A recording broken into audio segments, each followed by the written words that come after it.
High বন্ধুরা, আমি Jayanta Chakraborty, consultant homeopath.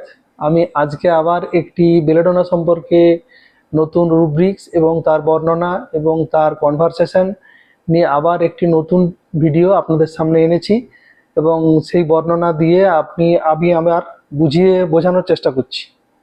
Actually আমি একটা ভিডিও করেছিলাম, তাতে বেলেডোনার কিছু রুব্রিক, যেমন ধরুন frivolous, naive, credulous, light desire, ক্যারেট ডিজায়ার টু বি ক্যারেট ফার্স্ট, এগুলো সম্পর্কে বর্ণনা করেছি এবং আশা করি আপনাদের ওই আগের ভিডিওটি ভালোই লেগেছে।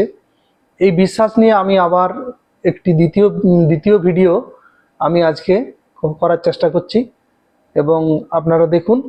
যে ভিডিওতে নতুন রুব্রিক কিছু বর্ণনা করব সেগুলো এই ধরনের, যেমন ধরুন পেশেন্ট এসে কখনো বলছে যে ডাক্তারবাবু এই তো কষ্টটা হলো, আবার কিছুক্ষণ পরেই ভালোও থাকছি, খুব কষ্ট আসছে, খুব ব্যথা আসছে, আবার কিছুক্ষণ পর ভালো লাগছে। তার মানে কিছুক্ষণ পর আমি ভুলেও যাচ্ছি কষ্টটা সম্পর্কে। সেটা হলো নাও sick now well.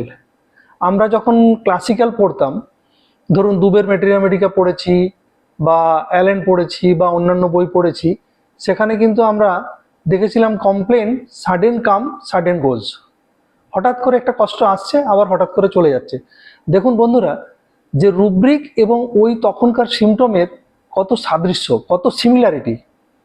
How can we perceive the state of the mind, কত সুন্দরভাবে বর্ণনা করা আছে এবং রুব্রিকে তারই আমরা সেই একই ধরনের বর্ণনা ওইখানেও পেয়ে থাকি। How can we perceive the state of the mind, যেমন ধরুন এখানে একটা রুব্রিক মোরোজ অল্টারনেট উইথ উইপিং। এখানে সিঙ্গুলার, এই রুব্রিকে সিঙ্গেল রেমেডি বেলেডোনা, খুব সুন্দর রুব্রিক, যত সুন্দর তার বর্ণনা।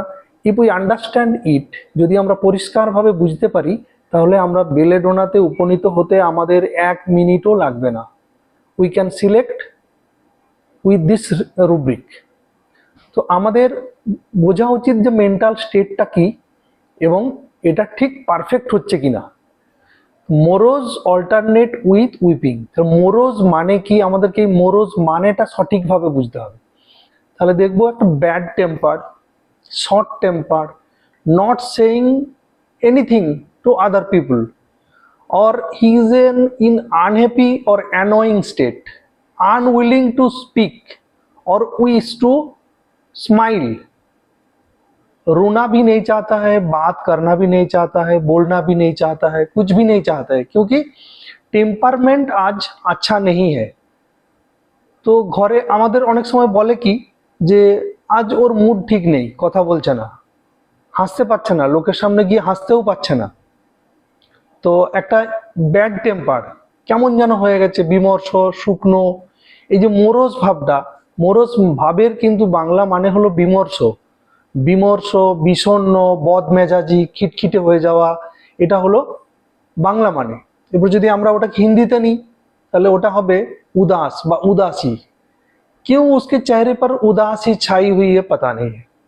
तो ये उदासी छाई हुई है মানে ও মোরো স্টেটে আছে। এই মোরোসনেসটা কোনো একটা কারণে হয়েছে, সেই কারণটা জানবারও আমরা চেষ্টা করব। এবার অল্টারনেট উইথ উইপিং, মানে পরক্ষণেই দেখা যাচ্ছে সে কান্নায় ভেঙে পড়ছে, তার চোখ দিয়ে জল আসছে। The let out of tears from unknown reason or by emotional breakout, when emotion breaks, যখন উনি তার ইমোশনটা ধরে রাখতে পারছেন না, ব্যাড টেম্পারমেন্টটা ধরে রাখতে পারছে না, তখন কিন্তু তার চোখ দিয়ে জল আসছে। তাহলে এই মোরস অল্টারনেট উইথ উইপিং যদি আমরা বুঝতে পারি, এ তার অ্যাটেন্ডেন্স বলবে সকাল থেকে জানেন তো আজকে আর কথাই বলেনি, চুপচাপ হয়ে আছে, কেন যেন চুপচাপ হয়ে আছে। সেই কারণ তার রোগ বা শরীর খারাপ বা শরীরে কোনো একটা কিছু দেখা দিয়েছে যেটা তার আনএক্সপেক্টেড, যেভাবে তার জীবন চলছিল সেটা কিছুটা ব্যাহত হয়েছে, এটাই তার কারণ। তাহলে মোরসনেস এসেছে কোনো একটা জায়গা থেকে এবং তা অল্টারনেটিং যখন তার উইপিং অবস্থা আসছে, তখন আমরা বেলেডোনায় যেতে পারি। এবার দ্বিতীয় আমরা একটা রুব্রিকে যাই।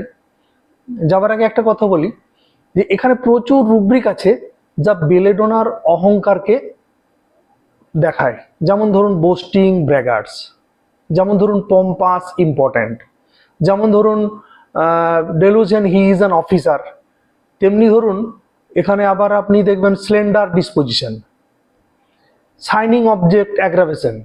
এই সমস্ত রুব্রিক নিয়েও আমি পরবর্তী দিনে আপনাদের সামনে আবার ছোট করে ভিডিও করে এটা বোঝানোর চেষ্টা করব, বলবার চেষ্টা করব এবং আপনাদের কাছ থেকেও কিছু শেখবার চেষ্টা করব। তো যারা এর সম্পর্কে জানেন তারা দেখবেন এবং আমাকে কিছু ভালো মতামত পোষণ করবেন, তাতে আমারও ভালো লাগবে। যেমন ধরুন delusion he is an officer. তো অফিসার মানে কি? অফিসার মানে হলো একটা আধিকারিক, একজন পদাধিকারী ব্যক্তি, এবং a man who is charged, who is responsible to complete the duty or overcome the duty.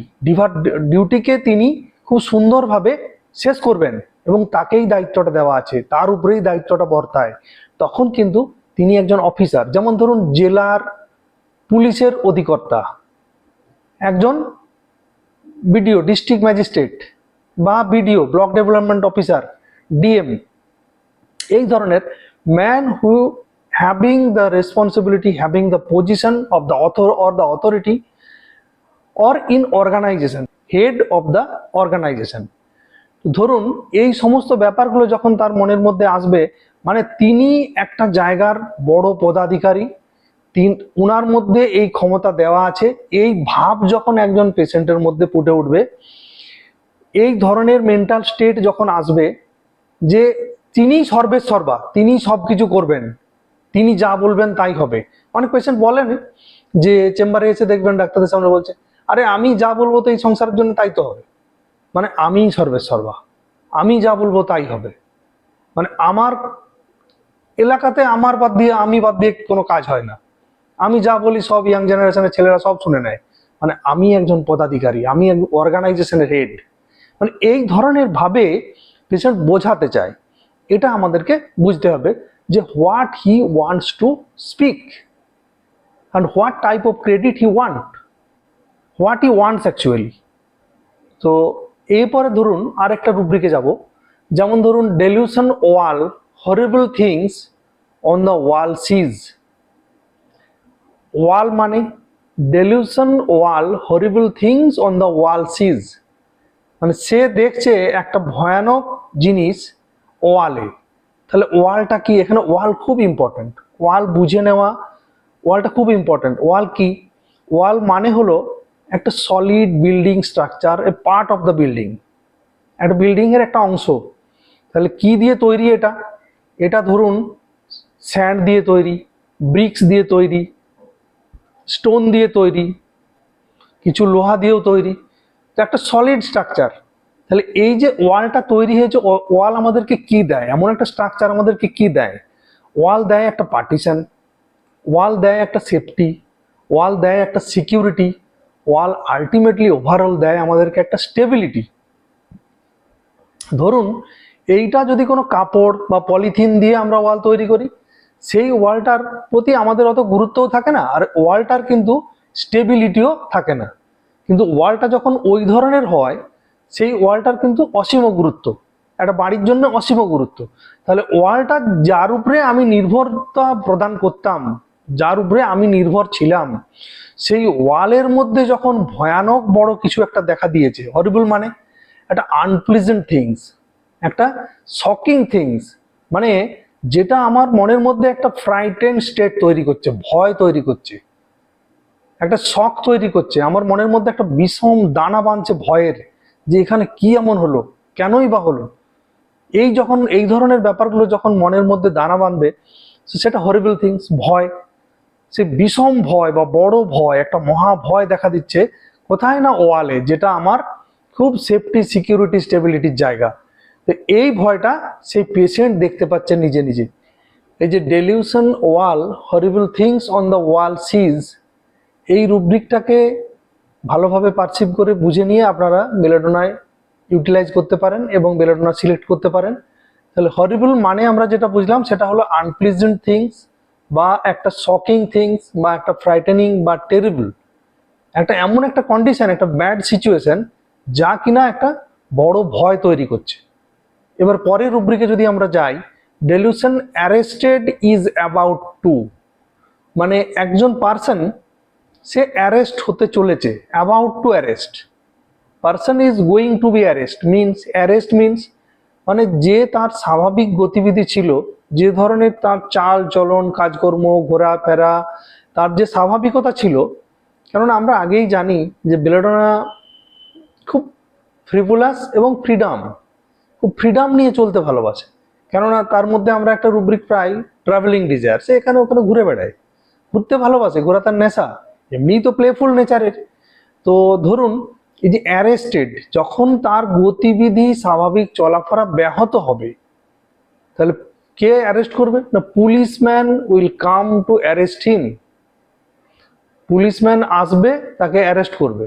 তাহলে পুলিশম্যান কে, পুলিশম্যান হলো ধরুন রোগ, ডিজিজ, এসে তাকে অ্যারেস্ট করবে, তার গতিবিধি বন্ধ হয়ে যাবে, অ্যান্ড হি উইল বি ইমপ্রিজেন্ট, ইমপ্রিজেন্ট মানে হলো জেলে কারারুদ্ধ হবে বা তার গতিবিধি অবরুদ্ধ হবে, এক জায়গায় সে স্থগিত হয়ে যাবে, and he will B question something, যেমন ধরুন তাকে কিছু কোশ্চেন করা হবে, সে প্রশ্নের উত্তর দিতে বাধ্য থাকবে। অনেক সময় হয় না যে শরীর খারাপ হয়েছে, তুমি এটা খাবে না, ওটা করবে না, এখানে যাবে না, ওখানে যাবে না, ভালো করে স্নান করবে না, মাথায় ঠান্ডা জল নেবে, গায়ে গরম জল নেবে, দুবার তিনবার তুমি গরম জলের কুল্লি করবে বা গার্গেল করবে, এই ধরনের যে তার উপরে কিছু নিয়ম দেওয়া হবে, সেটা তাকে সে মানতে বাধ্য, যেহেতু তাকে কোশ্চেন করা হবে, বিভিন্ন রকম প্রশ্ন করা হবে, এবং সে ক্রাইম করেছে বলে, দোষ করেছে বলে তাকে সে এটা করতে বাধ্য হবে, যেহেতু তার গতিবিধি ব্যাহত হবে, he will be arrested, delusion arrested he is about to be বা অ্যাবাউট টু। তাহলে ধরুন সে একজন অ্যারেস্ট হয়ে যাবে এবং আসামি রূপে সে থাকবে, এটা তার মনের মধ্যে একটা ভয় তৈরি করে। অনেক সময় আমরা এটা রুব্রিকটা মনে করার জন্য আমি ভাবি যে বেলেডোনা কেন রুগী হবে বা রুগী হলে সে কেন ডাক্তারের কাছে যাবে। এই যে ধরুন delusion pursued by policeman, delusion pursued by soldiers, delusion arrested about to, এই রুব্রিকগুলো তার মনের মধ্যে কিন্তু ভয় তৈরি করে। আরও একটা রুব্রিক আছে, যে রুব্রিকটা তার মনের মধ্যে প্রচুর ভয় তৈরি করে, সেটা হলো delusion someone is under the bed. এবার ধরুন বেড কি জিনিস, বেড কি, বেড হলো একটা পিস স্ট্রাকচার অফ উড বা কাস্ট আয়রন বা স্টিল বা একটা সলিড ম্যাটেরিয়াল, যার উপরে কিনা একটা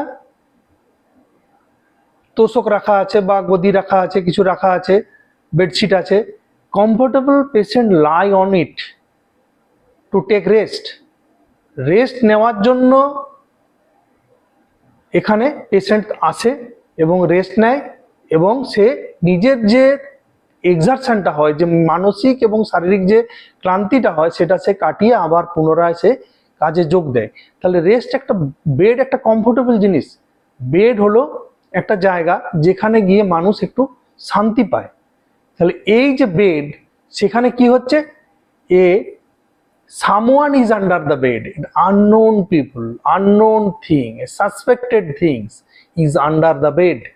যখন বেডের মধ্যে কিছু একটা এসে গেছে, যখন বেডের নিচে থেকে কেউ আমাকে কেউ তাড়া দিচ্ছে, বেডের নিচে থেকে কেউ আমায় ভয় দেখাচ্ছে, সেই আমার ওই প্যানিকিং স্টেটটা, ওই ভয়টা কিন্তু আমাকে ডাক্তারের কাছে যেতে বাধ্য করবে। Delusion someone is under the bed, মনে হচ্ছে কেউ যেন এসে গেছে, কেউ এসেছে, এই কিছু হচ্ছে, একটা এই কিছু হচ্ছে, কেন হচ্ছে, কি ধরনের যেন একটা মনের মধ্যে ভয়, একটা সাসপেন্স তৈরি হয়ে আছে। Delusion someone is under the bed, এই ধরনের রুব্রিক থেকেও আমরা বেলেডোনায় আসতে পারি। তো বন্ধুরা, এই যে রুব্রিকগুলো আজ আলোচনা করলাম, সেটা হলো নাও সিক নাও ওয়েল এবং মোরোজ অল্টারনেট উইথ উইপিং, খুব দারুণ rubric. Delusion that he is an officer, delusion all horrible things on the wall sees, এবং delusion arrested is about to, and delusion someone is under the bed। এই যে রুব্রিকগুলি আলোচনা করলাম, একটু একটু করে বলবার চেষ্টা করলাম, আশা করি আপনাদের ভালো লাগবে। আপনারা এটা দেখুন, অবশ্যই কমেন্ট করবেন, কমেন্ট করে জানাবেন। ধন্যবাদ।